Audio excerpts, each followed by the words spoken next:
everyone, welcome back to the Logging Aid channel. Today for this video of Logging Aid, I will be showing you how to listen audiobooks in Spotify. So for that, open the Spotify application and then you will need to get logged in into the account. Now once you have been logged in, you will be at the home page. Spotify has launched its audiobooks section and now you can enjoy literally pieces through the music and podcast streaming app. For you to listen a audiobooks, what you can do is tap on the search icon from the bottom option, tap that, and on the search bar you can type in audiobooks. Type in over here and tap on search.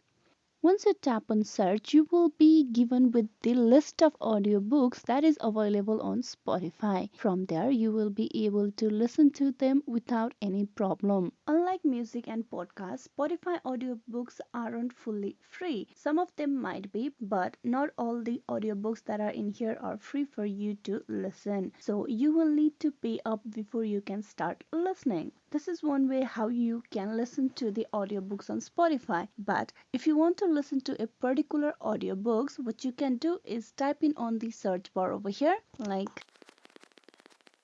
and tap on search. With this, you will be given with the search result for that particular name that you have just typed in the search bar. Here you can see the options and from there you can choose the one that you want to go with. So this is how you can listen to audiobooks in Spotify. I hope this video was useful. Please like and subscribe the Logging Aid channel. Thank you for watching till the very end.